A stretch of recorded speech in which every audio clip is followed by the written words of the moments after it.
생생법률쇼 진행을 맡은 양지민입니다. 법과 친해지는 제법 좋은 방법 생생법률쇼. 오늘도 크고 작은 법률 문제로 어려움을 겪고 있는 여러분들을 위한 법률 상담은 물론이고요. 세상을 들썩이게 하는 이슈들을 법적으로 풀어보는 시사법률 토크까지 준비가 되어 있습니다. 법률과 관련해 궁금한 내용이 있으신 분들은 상담 전화 02557-8295번으로 연락을 주시거나 법률방송 홈페이지에 접속하신 후 법률상담에 문의 남겨주시면 됩니다. 그리고 아래 나가는 메일로도 상담 문의 받고 있습니다. 각 분야의 전문 변호사가 무료로 성심성의껏 상담을 해드리니까요. 많은 참여 부탁드립니다. 그리고 지금 이 방송은 유튜브를 통해서도 실시간으로 함께 방송이 되고 있습니다. 많은 시청 부탁드리겠고요. 유튜브를 통한 소통의 창구도 열어두겠습니다. 그럼 오늘 도움을 주실 변호사님 소개해드리겠습니다. 태연법률사무소의 김태연 변호사님 자리하셨습니다. 안녕하세요. 네, 안녕하세요. 태연법률사무소 김태연 변호사입니다. 네, 오늘 김태연 변호사님과 함께 시작해 보도록 하겠습니다. 그럼 생생법률쇼 오늘 접수된 상담 같이 보시죠. 건설사가 고소를 했어요. 접촉사고 후 장기 입원한 운전자. 내 아들이 아니라니. 아픈 어머니가 보험 사기범. 이렇게 오늘 4가지 상담 접수가 되어 있습니다. 잠시 후 김태연 변호사님과 함께 짚어보도록 하겠고요. 시청자 여러분들도 어떤 해결책이 제시되는지 함께 해주시면 되겠습니다. 여러분은 지금 생생법률쇼와 함께하고 계십니다. 쉽사리 해결되지 않는 법률 문제를 끌어안고 있다면 지금 생생법률쇼와 함께하시죠. 법률 고민이 해결되는 가장 쉬운 방법을 소개해 드릴게요. 첫째, 02557-8295번으로 전화를 한다. 둘째, 법률방송 홈페이지에 접속해서 법률상담 게시판에 문의를 남긴다. 셋째, 지금 화면에 나오고 있는 이메일 주소로 사연과 연락처를 보낸다. 생생법률쇼가 자랑하는 각 분야의 전문 변호사가 여러분의 더부룩한 속을 뻥 뚫어드립니다. 속 시원한 스파클링 법률상담 프로그램 생생법률쇼. 지금 바로 전화주세요.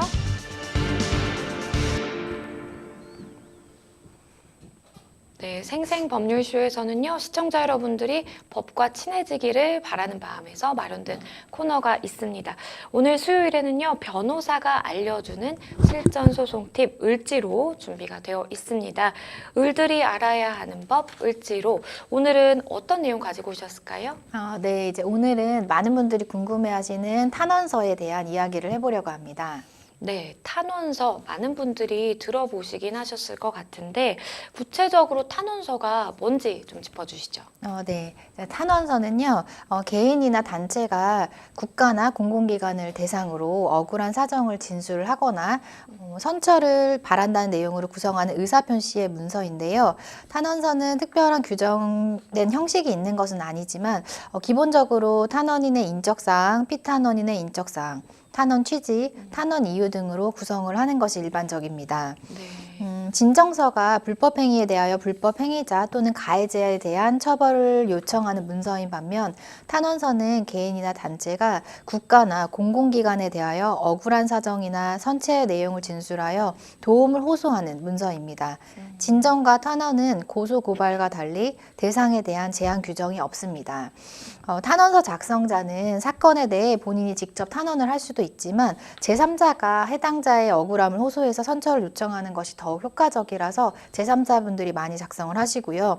탄원서는 행정심판위원장, 판사, 검사, 각종 기관장 등 개인의 사건에 따라 도움을 받을 사람에게 보내는 것이 일반적입니다. 네, 사실 재판을 진행하다 보면 이런 탄원서 같은 거 많이 이제 취합을 해서 제출을 하는 경우를 보실 수가 있는데요. 그렇다면 이런 탄원서의 효력은 어떻게 될까요? 네. 탄원서의 경우에는요, 일반적으로 탄원서를 제출하는 데 있어서 법적인 효력이 없다는 주장의 경우에는 죄에 대한 정당성 여부를 떠나서 감정에 호소하는 선처를 바라는 내용으로 중심을 작성한 탄원서는 뭐 죄를 감형받는 데 효력이 없다라고 생각하시는 경우도 있는데요. 뭐 당사자의 사정이나 상황을 전달하는 데 있어 거짓이 있거나 뭐 일방적인 주장이 만 내세워서 작성된 탄원서의 경우에 역효과를 불러일으킬 수도 있다는 것인데요. 뭐 그런 경우도 있을 수가 있고요. 다만 이제 탄원서 효력에 대해서 긍정적이라고 판단하는 경우는요. 경찰 조사 이후에 검찰과 법원에서 참작 자료로서 탄원서를 활용할 수 있는 경우를 예를 들 수가 있을 텐데요.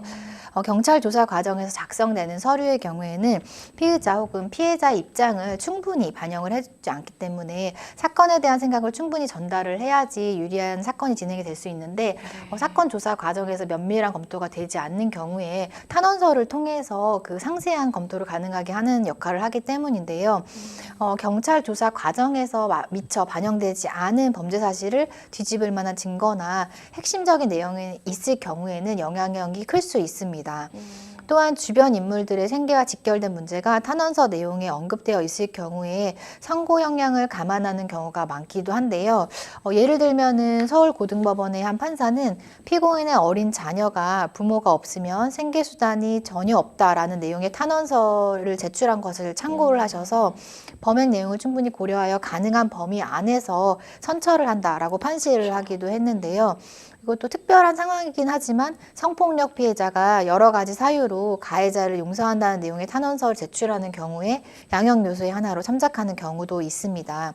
결론적으로 판사들이 말하는 탄원서의 효력은 누가 어떠한 내용을 어떻게 담았는가에 중점을 두고 있다고 볼 수 있을 텐데요. 다만 특별한 사정이 없이 그저 감정에만 호소하는 탄원서의 경우에는 사실 큰 영향을 미치기는 어려울 수 있습니다.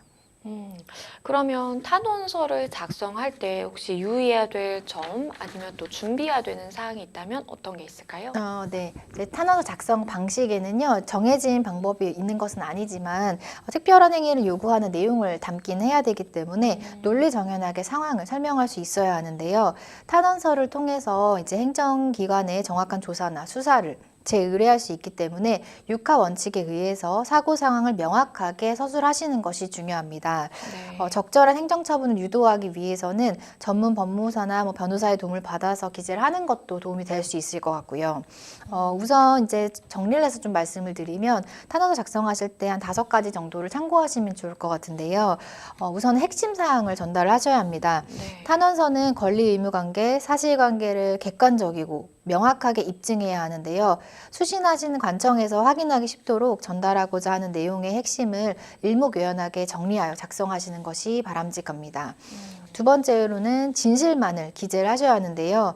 만일 자신의 억울함을 호소하기 위해 거짓된 사실을 기술하게 되면 허위 사실로 인해서 오히려 당사자에게 불리하게 작용할 수가 있는데요. 문제 발생에 대한 사실관계나 사건의 진상을 명확하게 알리고 탄원서를 작성하게 된 이유를 일목요연하게 정리해서 진실만을 이제 문서하시는 게 좋습니다. 네. 세 번째로는요, 객관성을 지켜서 사실관계를 작성하셔야 하는데요. 탄원인과 피탄원인의 인적사항, 탄원 취지, 탄원 이유, 탄원인의 성명을 빠짐없이 기재를 하셔야 하고요. 탄원 취지나 탄원 이유 항목을 기재할 때는 언제 어디서 누가 어떻게든 육하 원칙에 의하여 작성하시면 더욱 효과적입니다. 자신이 억울하다는 내용을 장황하게 모두 쓰는 것보다는 구제를 요청하는 부분을 일목요연하게 기재하는 것이 더욱 효과적이기도 합니다. 네. 다음으로는 이제 증거가 될 수 있는 사항을 체크하셔야 하는데요. 본인의 구제 활동을 입증할 수 있는 증거 자료를 함께 제시하면 좋은데요. 탄원서에 대한 신뢰를 줄 수 있는 내용이면 되는데요. 예를 들어서 돈을 빌린 사람 사실에 대한 증거는 차용증이 있을 수가 있고 교통사고라면 현장에서 지켜본 사람의 증언이 증거가 될 수 있는데요. 이렇게 증거가 될 수 있는 사항을 탄원서에 기재를 하면 증거로서 효력이 있어서 좀 도움이 더 될 수가 있습니다. 마지막으로는 최대한 정중하게 작성하시는 게 좋은데요. 분량은 A4 용지에 한두 장 범위 이내로 하는 것이 일반적이긴 하고 네. 폰트 사이즈는 너무 작아서 읽는데 불편하지 않도록 11에서 12포인트가 적당할 것 같고요. 최대한 예의 바르고 정중하게 작성하시는 게 좋습니다. 네, 탄원서를 어떻게 작성하면 되는지 작성 방법에 대해서 설명을 해주셨는데요. 탄원서를 작성할 때 혹시 주의해야 되는 또 사항들이 있다면 어떤 게 있을까요? 네, 이제 주의하셔야 되는 부분 여러 가지가 있을 텐데요. 네. 우선 피해자 입장에서는 억울하다는 사실이나 그리고 이제 가해자 입장에서는 진지하게 반성하고 있고 현재 노력하고 있다라는 내용 등 핵심 내용을 구체적으로 기재를 하시는 게 도움이 됩니다. 의미 전달을 명확하고 확실하게 하는 것이 탄원서의 포인트이기 때문에 네. 내용을 효율적으로 전달하기 위해서 작성을 하는 것이 좋은데요. 만약에 잘못된 사실을 작성하시는 경우에는 상황이 불리해지는 원인이 될 수가 있기 때문에 객관적인 시점으로 이제 기재를 하시는 게 좋고요. 탄원서 용지 규격은 A4 규격 용지입니다. 위쪽에는 공간을 남겨 놓으시는 게 좋고요. 네. 그리고 이제 자필 작성도 가능한데 컴퓨터 키보드를 통해서 타이핑을 하시는 것도 문제가 되지는 않습니다. 가독성을 필요로 하기 때문에 악필로 쓰시는 거는 피하시는 게 좋고, 이제 글씨 크기도 말씀드린 대로 적당하게 11에서 12포인트로 작성하시는 게 좋고요. 엄벌 탄원서의 경우에는 이제 가장 아래 부분에 서명이나 성명이 기재를 하게 되는데, 작성자의 신분증 사본도 같이 첨부하는 게 일반적입니다. 탄원서를 작성한 사람과 피고인의 관계에 따라서 재직 증명서나 뭐 가족관계 증명서를 제출하기도 하는데요. 네. 탄원서 내용을 증명하는 것이 가능한 실제 자료도 있으시다면 그 자료도 함께 제출하시는 게 더 유리할 수 있습니다. 탄원서를 작성하는 사람이 원하는 대로 이제 판사가 생각하기를 바라는 마음에서 탄원서를 보통 작성을 하실 텐데요. 네. 그렇기 때문에 판사 입장에서 이를 이해하기 쉬운 내용이나 형식으로 적어 나가시는 것이 좋고요. 일반적인 문맥과 그리고 맞춤법을 지키시는 게 이제 읽는 데 더 도움이 될 수 있을 것 같습니다. 문서 작성을 완료하고 나면 처음 읽어보는 사람도 글을 쉽게 이해하는 것이 가능한지 한 번 더 검토를 해보시는 게 좋을 것 같고요. 그리고 내용 자체에 이제 정확성은 모두 있는 것이 유리할 것 같습니다. 그 재판 과정에서 사실에 대해서 인정받지 못하는 경우에는 다시 이제 인정받으시는 게 굉장히 어려운 일이기 때문에 상대방의 주장이나 논리를 생각하시면서 좀 논리적으로 작성하시는 것도 도움이 되는데요. 성실성과 진실성이 담겨 있어야 효율적인 탄원서가 될 수 있기 때문에 상세하게 검토를 하시고 기재하신 후 제출하시는 게 좋을 것 같습니다. 네, 사실 이제 재판부 입장에서도 정말 많은 탄원서가 들어오기 때문에 읽어봤을 때 정말 뭔가 마음이 움직일 수 있는 그런 탄원서가 참 도움이 많이 되는 것 같습니다. 실제로 탄원서가 유효하게 작용한 사례 어떤 게 있을까요? 네, 뭐 여러 가지 사례가 있겠지만 이제 사례를 들어서 말씀을 드려보면요. 예를 들어 A 씨는 이제 만취한 상태에서 음주운전을 해서 이제 달리던 차량과 충돌을 하게 되었는데요. 당시 이제 다른 운전자는 사망하게 되었고 A 씨는 이에 이제 심하게 처벌을 받을 위기 상황에 놓이긴 했었는데요. 여러 노력 끝에 A 씨는 형량을 낮출 수가 있었고요. 하지만 이제 그 피해자의 가족은 이런 모습을 볼 수가 없다, 반성하는 기미를 볼 수 없다는 등 이제 엄벌 탄원서를 작성을 해서 법원에 제출을 하였는데요. 법원은 피해자 가족의 탄원서를 읽어보고 이 사실에 대해서 반영을 하여가지고 A 씨의 형량을 다시 높여서 엄벌을 처하게 하였는데요. 이처럼 엄벌 탄원서의 사례를 살펴보면 형량에 탄원서가 영향을 주는 경우도 뭐 종종 볼 수가 있는데요. 피해자의 처분이 터무니없는 경우에도 피해자의 처분이 터무니없는 경우에도 탄원서 등의 방법을 활용해서 피해자 입장을 충분히 설득을 하는 경우에는 피해자 또는 피고인의 어떤 처벌이나 처분에 대해서 형량이 높아지는 그런 효과를 얻을 수도 있습니다. 네, 말씀해 주신 것처럼 어쨌든 재판을 진행하면서 재판부에게 엄벌에 처해달라 내지는 이 사람이 이런 사정이 있으니까 선처를 해달라라고 이렇게 요청을 하면서 탄원서를 제출을 할 수 있겠고요. 실제로 재판부의 마음을 또 움직인다면 그 방향대로 정말 조금은 도움이 될 수 있다라는 점도 기억을 하시면 좋겠습니다. 네, 탄원서에 대한 여러 가지 법률적인 지식들 알아봤습니다. 네, 다음은 법률 상담으로 넘어가 보겠습니다. 첫 번째 상담 전화 연결되어 있는데요. 안녕하세요. 안녕하세요. 네, 어떤 점이 궁금해서 연락 주셨을까요? 다름이 아니고요. 제가 몸이 좀 불편해서 말하는 게 조금 서툴 수가 있습니다. 네, 괜찮습니다. 부탁드립니다. 네. 다름이 아니고 이제 부산인데요. 네. 이제 뭐 집을 지었다 보니까는 대출 냈었는데 그게 좀 틀려가지고 법원에 수송을 그 사무실에서 걸었는데 네. 그 이제 빨리 끝나고 2차로 들어가야 되는데 사무실에서 자꾸 이건 늦추거든요. 그 사람들부터 저기서 연락 온다면 또 놓치고 또 5월달 되더만 처음에 올 2월달에 안 그래갖고 했는데 네. 다 써주고 했는데 그 뒤에 또 한 5월달 되니까는 또 안 됐다고 오라 이거래 4월 말에 다 돼서. 그러니까 아닌가 뭐냐면 접속 안 됐으니까 접수가 됐으니까 뭐냐면 됐으니까 할부로 오라 그랬겠죠. 근데 그래서 또 갔다 와서 썼지만 또 이번에 또 연기하고 또 6월 20일 날 뭐 된다고 하더래요. 그래서 뭐 이제 알아볼 수가 없는 거예요. 그래서 이거 너무 복잡해서 어째 뭐안 사람도 없고 그래서 전화를 드렸습니다. 일단 저희가 이해한 바로는 이제 소송이 진행 중이신 상황 맞으실까요? 예, 이제 한 가지만 두 가지는 저것들이 다음에 해준다 그러면 지금도 못 한다고 자꾸 내놓네요. 저희가 전화가 좀 끊겨서 들려서 정확하게는 지금 들었는지 좀 확인을 드릴게요. 그러니까 뭐 2월 달에도 서류를 제출을 했는데 이게 안 됐다고 하면서 5월이면 될까 했는데 그것도 아니고 지금 6월 20일로 지금 기일이 잡혀 있다라는 말씀이신가요? 예, 요즘 이제 원래 항소를 했어요. 항소를 했는데 자꾸 절에 싸서 그거 이제 돈이 요거 말고도 이제 소송 그걸 거의 많이 끊어 지금들이 요거 끝나고 해준다 그랬는데 지금 작년부터 해갖고 지금까지 하니까 자꾸 연기만 되고 우선 지금도 해달라는 게 모르겠다 하고 다는 거는 그래서 일단 법원 절차가 너무 이제 늦고 계속해서 원하는 방향으로 진행이 안 되신다라는 말씀이신 것 같은데요. 네, 제 옆에 김태현 변호사님 함께 듣고 계셨습니다. 변호사님과 저 자세히 말씀 나눠보실게요. 예, 고맙습니다. 네, 안녕하세요. 김태현 변호사고요. 네. 네. 제가 이제 다시 처음으로 돌아가서 좀 여쭤봐야 될 것 같은데, 지금 이제 어떤 상황인지 제가 정확하게 이해가 안 돼서 상세하게 좀 설명을 해주시면 좋을 것 같고요. 우선은 집을 짓는 그런 공사 계약을 체결을 하신 거세요?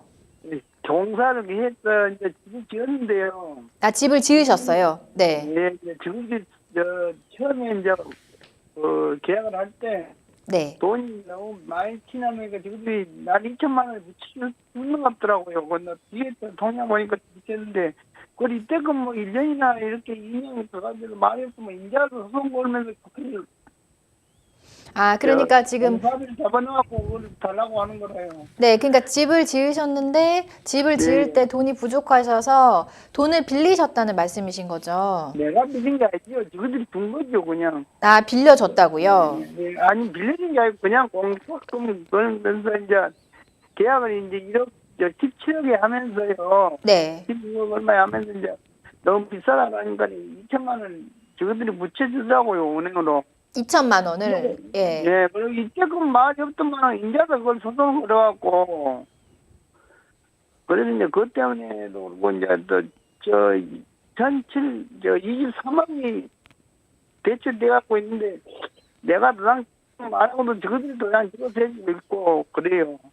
그래서 이걸 알아보려면 어떻게 알아봐야 되는가 싶어서 그래서 전화를 드렸습니다. 혼자 뭐 머리는 다쳐서 그렇고 좀 혼자서 애들도 없고 나니까 누구한테 가서 말하는 게 좀 무섭습니다. 제가 다쳐놔서 머리를. 아, 네. 그러면은 지금 소송은 어떻게 진행된 건지 처음으로 이제 돌아가서 말씀을 좀 해주시겠어요?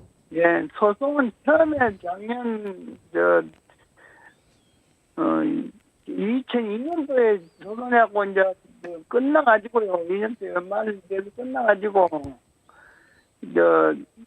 내가 항소를 했거든요. 져가지고. 아, 근데 어떤 소송이 접수가 됐어요, 당시에? 1,800만 원 대한 거에 대한 걸 접수됐는데요. 네네.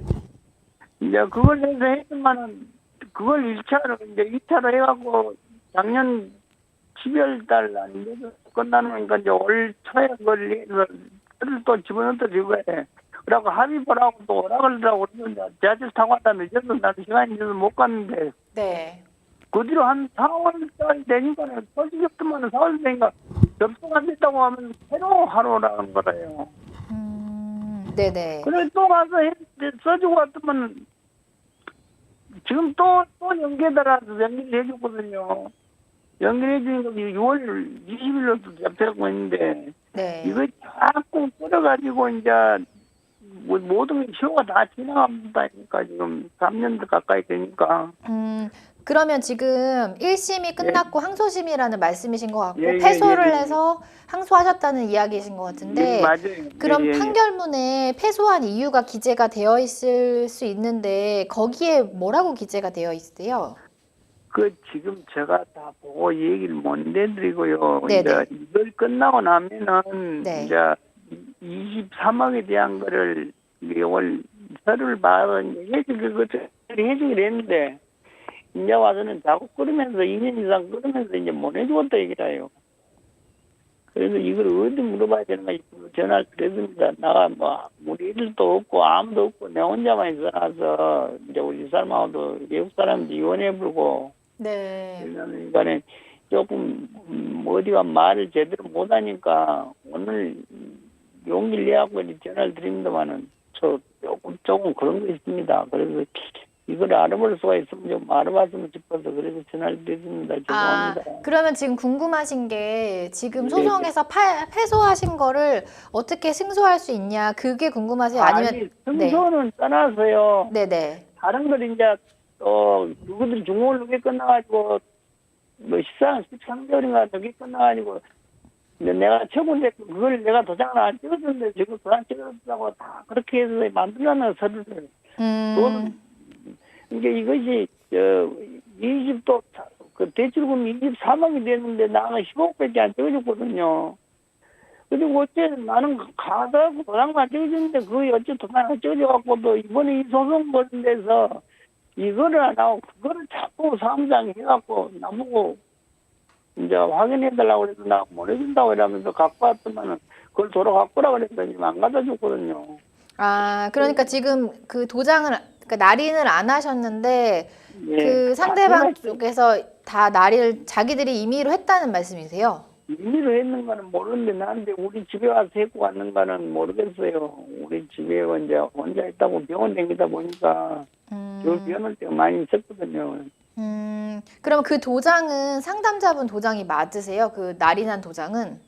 아마 맞는 거 맞는 것 같아요. 저들이 나가 이제 저들이 일반인들에서 그걸 해다 줬더니 네. 이제 끝나면 요거 해주기라고 이제 그걸 갖고 나서 갖다 줬거든요. 네네. 저 동강 뛰다가 네. 이제 그걸 해갖고 저거 나 몰래 집어넣어갖고 이제 학생 상해 받으려고 했는가 봐요. 근데 만약에 말씀하신 것처럼 도장을 네. 그 상대방이 동의 없이 막 날인을 해서 이렇게 되신 거라면 예. 민사법원에서는 그 도장이 상담자분 도장이 맞는지를 확인해서 만약에 맞으면 계약을 네. 한 걸로 보는 거지.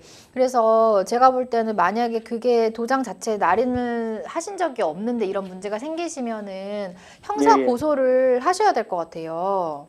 어디다가 고소를 해야 되는데요? 경찰서에다가 형사 고소를 하셔야 되고 이걸 그럼 경찰서 가야 됩니까? 예, 맞아요. 이거는 경찰서에 가셔야 되는 거라 가지고 민사법원에서는 도장이 이제 상담자분께 맞으면 더 이상 더 이렇게 파헤쳐서 뭐 이게 누가 날인했는지 안 했는지 그런 걸 밝혀주는 곳은 아니다 보니까 경찰서에다가 내 도장을 함부로 날인을 했다.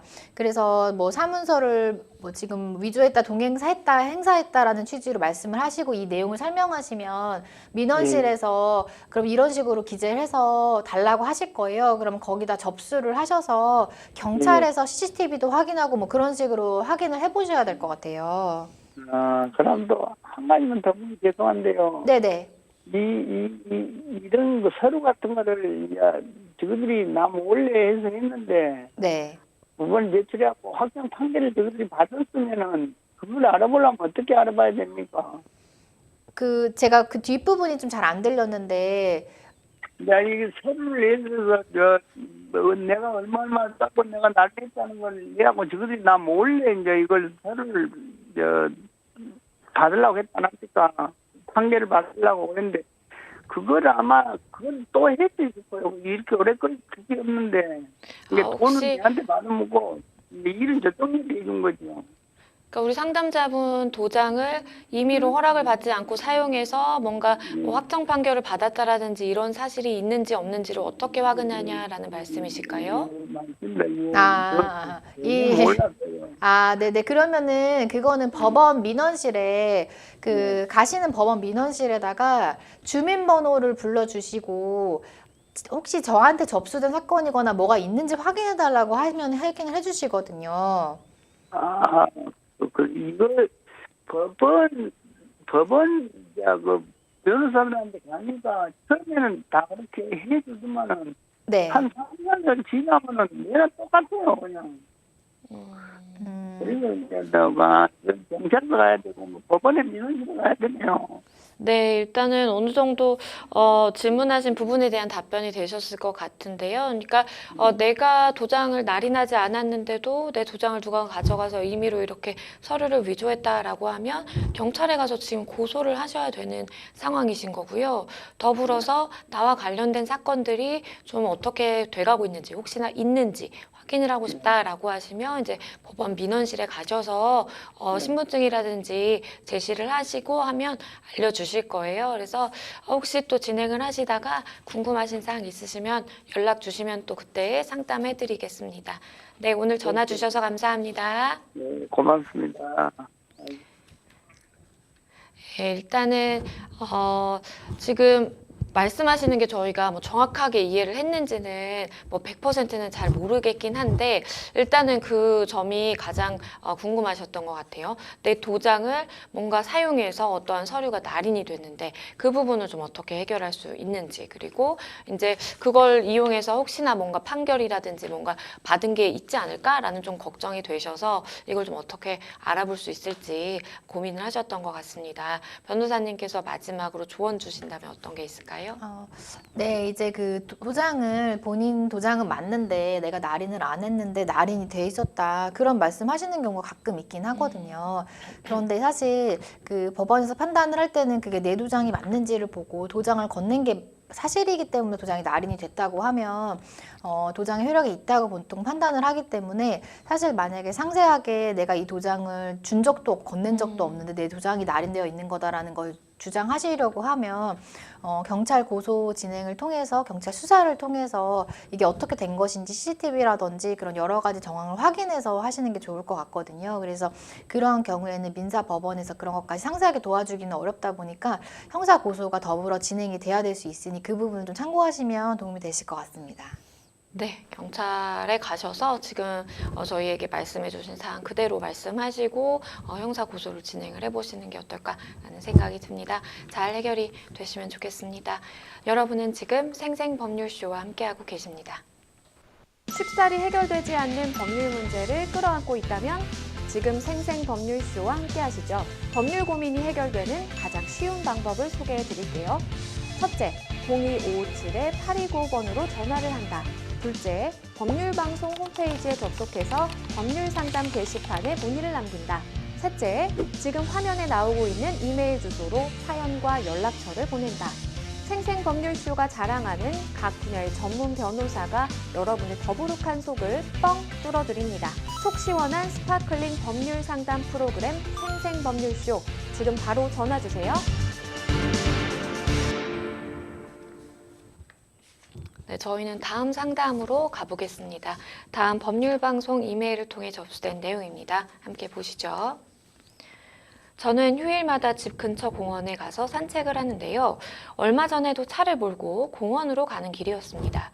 날이 좋아서인지 그날따라 길에 차가 많았습니다. 10분 거리의 공원이었는데도 20분이 넘도록 도착하지 않더라고요. 촉박한 마음에 서두르다가 잠깐 부주의해서 접촉사고가 났습니다. 골목으로 들어서던 길이었는데 무리하게 들어가다가 앞차를 살짝 부딪혔습니다. 저는 바로 운전석에서 내려서 상대방 운전자에게 괜찮냐고 물었고 그 운전자는 괜찮다고 그냥 가라고 했습니다. 그래도 혹시나 병원은 가보는 게 낫지 않을까 싶어서 앞차 운전자와 함께 종합병원에 가서 검사를 받았습니다. 병원에서는 별다른 이상이 없다는 진단을 받았습니다.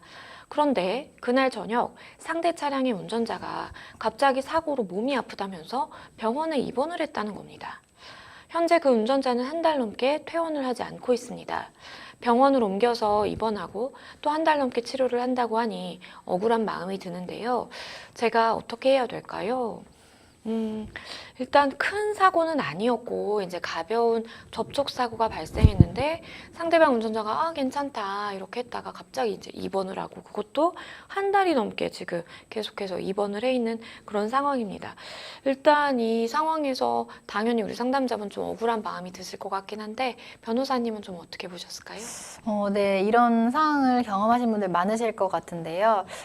아무래도 본인 이제 마음 심증으로는 한 달 이상 이렇게 병원에 있을 게 아닌 것 같은데 라는 생각이 들면서도 사고가 난 것이 사실이니까 특별하게 적극적으로 대응을 못 하시고 이제 금액을 배상을 해주셔야 되는데 어떻게 될지 고민이 많으신 분들한테 뭐 이번 사연이 좀 도움이 될 것 같다 생각을 했습니다.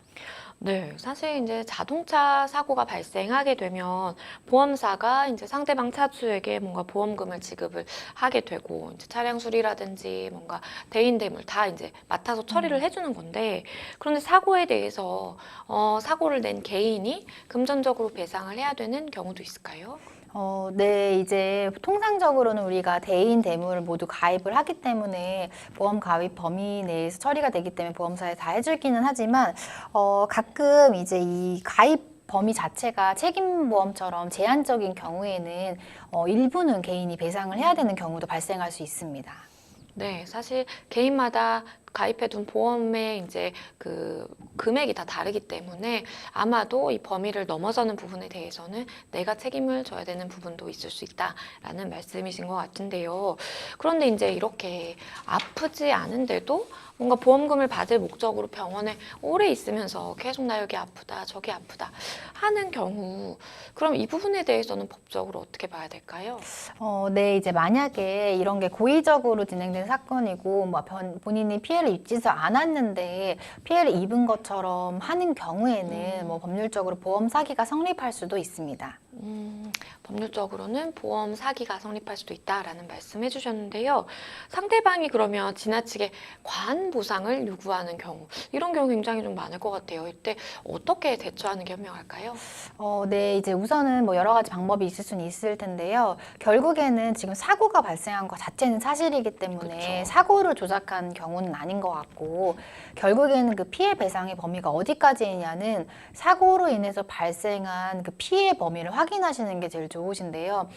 종종 이게 문제되는 상황은 원래 기왕증이 있어서 몸이 안 좋았는데 이번 교통사고가 있어서 그게 이제 발현이 되는 경우에 어디까지 배상을 해줘야 되느냐 이런 문제가 많이 생기긴 하고요. 근데 이제 이것은 개인이 다 숨기고 있는 사실이다 보니까 명확하게 확인하기 전까지는 어렵거든요. 그래서 명확하게 지금 사고가 난 것으로 인해서 발생한 피해가 얼마인지 그런 것을 확인하는 과정을 보험사에 요청을 하셔야 될 것 같습니다. 사실 일상에서 굉장히 접촉사고 빈번하게 일어나죠. 이렇게 접촉사고를 내가 내거나 아니면 당한 경우에 어떻게 사고 처리를 하는 것이 가장 좋을까요? 네, 이제 일반적으로 사고가 발생했을 때 가장 중요한 것은 어쨌든 차량 내 블랙박스가 잘 작동되고 있는지 녹화가 됐는지 확인해 보시는 게 가장 중요하긴 하고요. 그런데 이제 블랙박스 영상이랑 거리에서 도로를 비추는 영상이랑 좀 다르게 보일 때도 있거든요. 그리고 그런 것이 필요할 때도 있으니까 블랙박스 영상 외에도 주변에 CCTV가 있는지 현장에서 좀 확인을 하시는 게 좋을 것 같고요. 만약에 있다고 하면 정보공개 청구 등을 통해서 좀 확보를 하시는 게 좋을 것 같고요. 그리고 만약에 인적이 뜸한 곳이라서 블랙박스도 작동을 안 하거나 도로도 CCTV가 없는 경우도 간혹 있을 수 있거든요. 이제 그런 경우라고 하면 주변에 목격한 증인이 있는지 그런 것도 확인을 꼭 해보시는 게 도움이 되실 것 같습니다. 네, 사실 자동차와 차대차 사고가 발생하는 경우도 있지만 이렇게 이제 사람이 다치는 경우도 발생할 수 있죠. 그런데 이제 사고를 당한 측의 입장에서 괜찮다, 그냥 집에 가셔라 라고 하는 경우가 있습니다. 만약에 그럴 때 그냥 집으로 가버린다 라고 했을 때 법적으로 문제가 될 수 있을까요? 네, 이제 이게 뺑소니라고 보통 이야기하시는 내용이 통상적으로 특정범죄, 가중처벌 등에 관한 법률 위반, 도주 차량에 해당하는 내용인데요. 네. 법률적으로 사고 운전자가 피해자를 구호하는 등의 구호 조치를 하지 않고 혹은 이제 피해자에게 자신의 인적사항을 제공하지 않고 그 장소를 이탈하는 경우에는 이 도주 차량으로 이제 처벌을 받을 수가 있는데요. 이 사안처럼 피해자분한테 연락처를 준다고 했거나 그렇게 했는데도 이분이 괜찮다, 나는 피해가 없어서 그럴 필요가 없다라는 식으로 말씀을 하신 경우라고 하면은 이렇게 소위 말씀하시는 뺑소니는 해당하지 않을 것 같습니다. 그러면 내가 교통사고의 이제 피해자냐 아니면 가해자냐에 따라서 조금은 대응하는 방식이 달라질 것 같은데요. 어떤 차이가 있을까요? 네, 이제 뭐 피해자든 가해자든 공통적으로 사고가 발생했을 때 본인이 인지하지 못하는 피해가 있을 수도 있으니까 반드시 병원에 다녀오시는 건 도움이 되실 것 같고요. 특히 피해자인 경우에 만약에 사고 발생일이 한참 지난 후에 본인의 피해 사실이 확인되게 되면 그 사고와의 인과관계 입증에서 굉장히 어려울 수가 있기 때문에 반드시 사고가 난 직후에 빠르게 병원에 내원하셔서 전체적으로 검사를 받아보시고 피해가 있는지 확인해 보시는 게 가장 좋으실 것 같고요.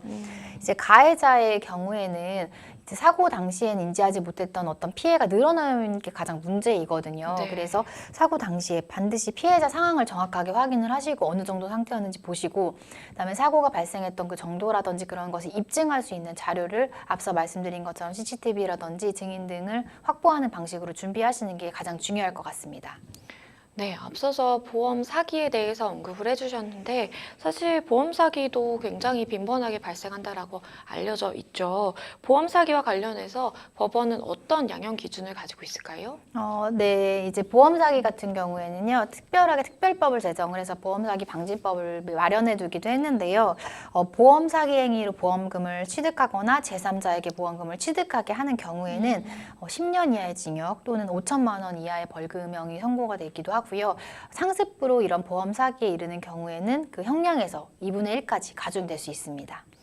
네, 일단은 굉장히 당황스러우실 것 같은데요. 우리 상담자분이 느끼기에 일단 이게 과도하다라고 하면 변호사님 말씀해 주신 사항 참고하셔서 대응을 해보셔야 되지 않을까라는 생각이 듭니다. 잘 해결이 되시면 좋겠습니다. 저희는 다음 사연으로 넘어가 보겠습니다.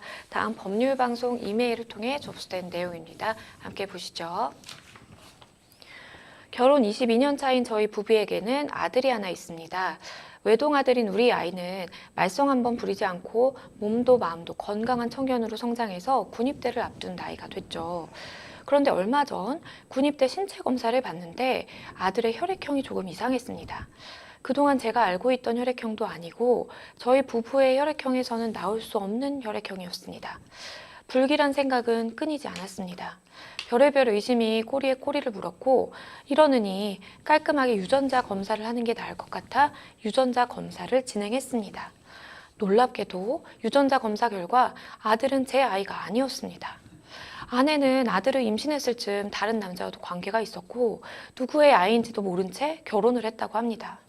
출산 당시 아이의 혈액형을 듣고 제 아이가 아니라는 것을 알았지만 혼자만 알고 있었다고 합니다.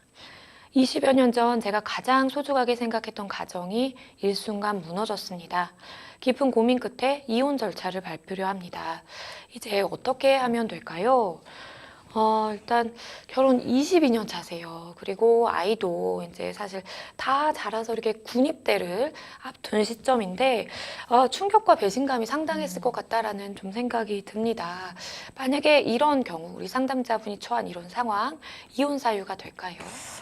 네, 이제 이런 사실을 너무 늦게 아셔가지고, 이제 이미 22년이라는 시간이 흐른 뒤에 아셨기 때문에 사실 굉장히 놀라셨을 것 같은데요. 결국에는 이제 아내분이 혼인 과정 중에 외도를 통해서 이제 다른 남자의 어떤 자녀를 임신한 포태한 것으로 보이다 보니까 아무래도 이런 것은 혼인 파탄의 사유가 될 수가 있고 이것을 알게 된 것을 계기로 이혼을 하시게 된다고 하면 이혼 사유로 받아들일 수 있을 것 같습니다. 그러면 이혼을 하게 되면 이 아이의 경우에는 어떻게 되는 건가요? 이 남편의 친자로 지금 되어 있는데 그게 네. 그대로 갈까요? 예, 이제 아무래도 혼인 중에 이제 낳은 어떤 자녀이다 보니까 우리나라 법률상 친생자 추정은 될 걸로 보이고요. 이혼을 하신다고 하더라도 친자녀가 자녀가 아닌 것이 되는 건 아니기 때문에 친생 부인의 소란 등 소송을 진행하셔서 이제 그런 과정을 통해 정리하지 않는 한은 친자로 남을 것으로 보입니다. 네, 언급을 해주신 것처럼 어쨌든 이 부부가 혼인 기간 중에 태어난 아이이기 때문에 일단은 친자로 추정이 됩니다. 그러면 이렇게 친자로 추정된다라는 의미를 어떻게 해석해 볼 수 있을까요? 네, 이제 우선은 해당 자녀를 친부의 자녀인지 아닌지 확인하지 않고 혼인 중이었던 부의 자녀로 추정한다는 그런 취지인데요. 실제로 혼인이 성립한 날로부터 200일 후에 출생한 자녀는 혼인 중에 임신한 것으로 추정을 하고 있고요. 그리고 혼인 관계가 종료가 된 경우에도 300일 이내에 출생한 자녀는 혼인 중에 임신한 것으로 추정을 하고 있습니다. 네, 친생 부인의 소 같은 경우에는 많은 분들이 이게 뭐지? 라고 생각을 하실 수도 있을 것 같아요. 어떤 건가요?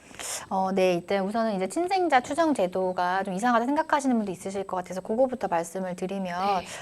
정상적인 혼인 생활을 하고 있는 부부간임에도 불구하고 그 자녀가 진실로 이제 그 모의 남편의 자녀가라고 하는 사실이랑 혼인 중에 포태하였다는 사실을 개별적으로 입증을 하게 하는 경우에는 가정의 평화가 이제 불안정하게 될 수 있기 때문에 이제 부자 관계를 조기에 확정함으로써 가정의 평화를 유지하기 위해서 이러한 친생자 추정 제도를 두고 있는 것인데요.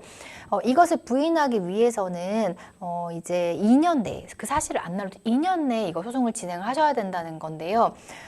이게 이 제도를 주고 있는 이유는 기본적으로 부모의 양육 하에 성장할 수밖에 없는 자녀의 지위를 보호하고 그리고 부자 간의 관계를 신속하게 정리를 하고 확정함으로써 신분 관계를 안정시키고 가정의 평화를 유지하기 위해서 이러한 제도를 두고 있는 것입니다. 그리고 무엇보다도 우리 상담자분 입장에서는 아이가 출생했을 때 이게 우리 아이가 아니라는 걸 알고 있었던 그 부인에게 받았을 상처도 굉장히 클 것 같아요. 부인에게는 어떠한 법적인 조치를 취할 가능성이 있을까요? 네, 이제 사실상은 타인의 자녀를 양육한 것이 되다 보니까 사실상 양육비를 청구할 수 있을 걸로 보이고요. 그다음에 이제 이 아내로 인해서 피해를 받았던 뭐 위자료 같은 것도 사실 법률적으로 청구는 가능할 것 같습니다. 네, 일단 굉장히 마음의 상처를 많이 받으셨을 것 같고 충격을 받으셨을 텐데요. 변호사님 말씀해 주신 사항 참고하셔서 어떠한 법적인 대응을 할 수 있을지 고민해 보시는 게 필요해 보입니다. 저희는 또 다음 상담으로 넘어가 보겠습니다.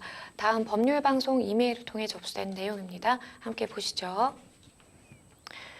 얼마 전 저희 어머니께 보험 사기로 경찰 조사를 받으러 오라는 연락이 왔습니다.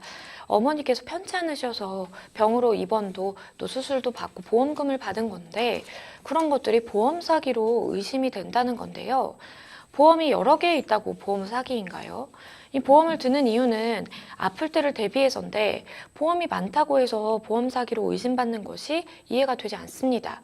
어머니께서 곧 경찰 조사를 받으러 갈 예정인데 조사에서 어떻게 대응해야 될까요? 일단 보험 사기로 이 어머니께서 의심을 받고 있는 그런 상황입니다. 변호사님 좀 어떻게 보셨을까요? 네, 이제 뭐 요즘에 아무래도 보험 사기가 정말 많이 증가를 하다 보니까 네. 이런 관련 조사도 많은 것 같은데요. 아마도 보험을 여러 개 가입을 했다라는 것만으로 연락 오지 않았을 거고 다른 이유가 있을 것 같긴 한데 어쨌든 간에 이제 뭐 경찰에서 연락이 오거나 이러면 굉장히 놀랄 수밖에 없으시니까 많이 당황을 하셨을 것 같고 다만 이런 조사가 이제 많이 진행이 되고 있기 때문에 놀라지 마시고 이제 사실관계를 제대로 입증을 하시면 큰 문제 없이 잘 넘어갈 수 있을 것 같습니다. 네, 이제 우리 상담자분 입장에서는 아니 정말로 몸이 편찮으셔서 진료를 받은 거고 수술을 받은 건데 단순히 보험을 많이 들어놨다는 이유만으로 이렇게 한다라는 말씀을 해주셨어요. 일단은 굉장히 억울하실 것 같은데 이 보험 사기라고 판단할 수 있는 기준이 있을까요? 네, 이제 보험 사기라고 하는 경우에는요, 통상은 고의적으로 이제 사고를 조작해서 부당하게 보험금을 청구하는 행위를 보통 보험 사기라고 부르고 있습니다. 네, 보험 사기의 형태는 굉장히 뭐 다양할 수 있겠죠, 사실. 이제 보험 사기라고 하더라도 이제 이렇게 우리 어머님 같이 오해를 받는 그런 경우가 있을 수 있겠고, 앞서서 살펴봤던 사연처럼 뭐 자동차 사고 관련해서도 또 보험 사기도 있을 수 있겠고요. 유형이 좀 어떻게 될까요?